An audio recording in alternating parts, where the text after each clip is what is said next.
Hey guys, today we are looking at two popular lightweight jacket options that are synthetic for backpacking. The Patagonia Micro Puff versus the Patagonia Nano Puff. That's next.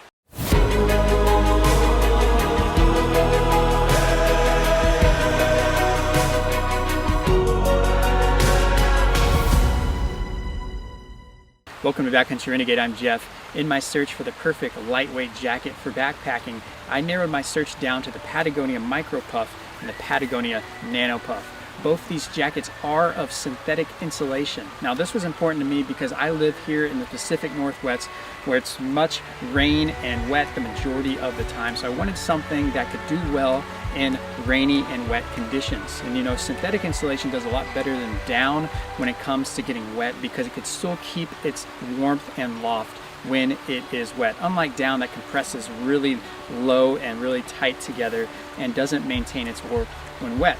So I wanted something that was synthetic. Also, I wanted something that can compress really good, but also have similar attributes to down, so good warmth to weight ratio. So both these jackets stood out to me.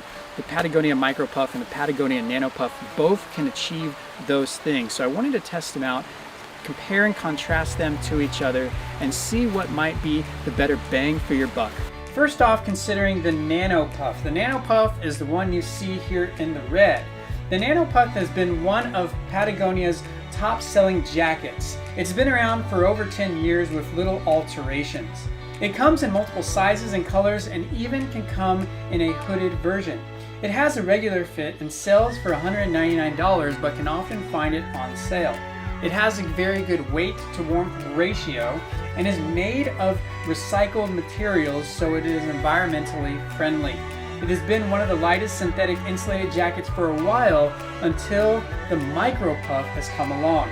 The Micro Puff is a newer addition that is slightly lighter than the Nano Puff. It retails for $249, so $50 more than the Nano Puff. It also comes in multiple sizes and colors, but it has a little less color options than the Nano Puff does. It can also come in a hooded option. Now the Micro Puff is touted as being able to provide the best warmth to weight ratio of any of the Patagonia jackets that they have produced.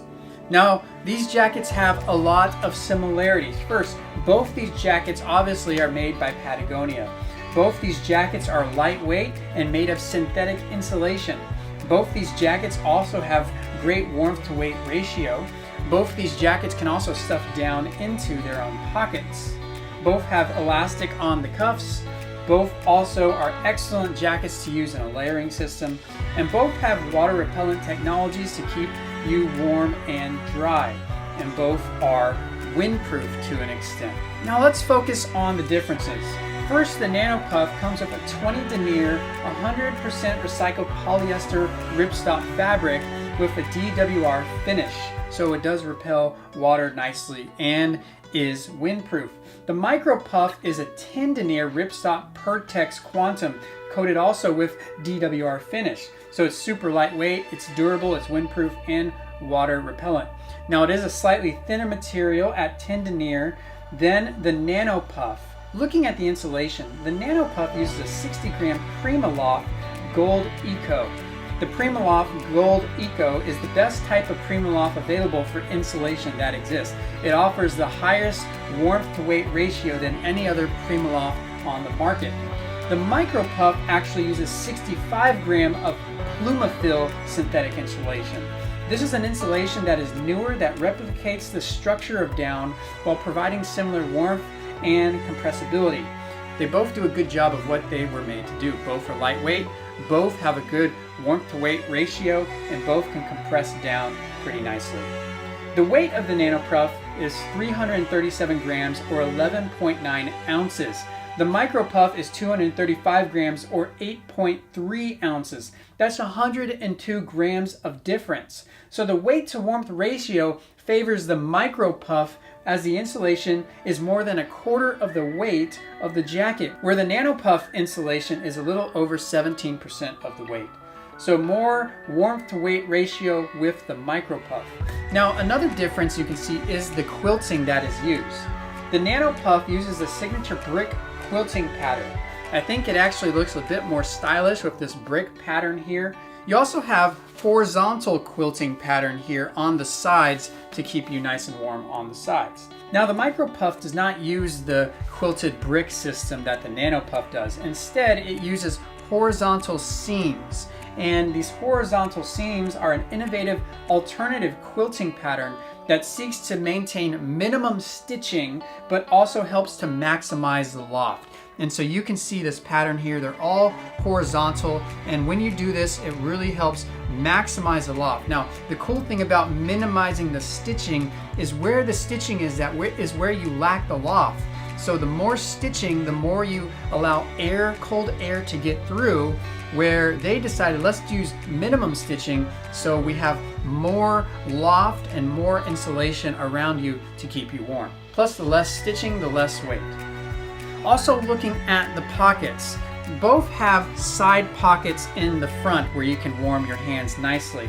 Now the Nano Puff has these side pockets, and you can notice they are a bit lower than the Micro Puff. The Micro Puff has them a bit higher. Now it's not too big of a deal, but it does feel like the Nano Puff is a bit more natural as far as where the pockets are for your hands. Now you also have inside pockets here. The Micro Puff has one zippered inside pocket that also features as a compressible pocket, so you can compress your jacket down into the pocket pretty nicely. The Micro Puff, on the other hand, has not a zippered pocket, but actually has two large stow drop-in pockets with elastic on it. These are really nice if you want to put gloves or if you want to put goggles or anything like that. It really resembles those ski jackets where you can just put a lot of stuff inside. I really like that, and because they use elastic rather than zipper, it does save on the weight. Now some additional features that the Nano Puff has that the Micro Puff does not is this cinch cord on the bottom hem. So instead of having elastic down here, it has a cinch cord, so you can tighten it up as you like or loosen it to allow some warmth to get out. But the Micro Puff, on the other hand, doesn't have the cinch cord in an effort to be less weight, but it does have this elastic here. And the elastic serves as a way to kind of tighten it around your waist to an extent. The price tag again of the Nano Puff is $199, where the price tag of the Micro Puff is $249. So about a $50 difference with that. Now looking at the compressibility, the Nano Puff compresses really nicely into the inner chest pocket. So you can compress it real nice, and you can see how that is done here. And so it compresses nicely into that sleeve, and it also has this little cord that you can use to hang it on anything. Now the Micro Puff also condenses really nice into the left outer pocket. And so when you do it into the left outer pocket in the same way, you just stuff it in there real nicely.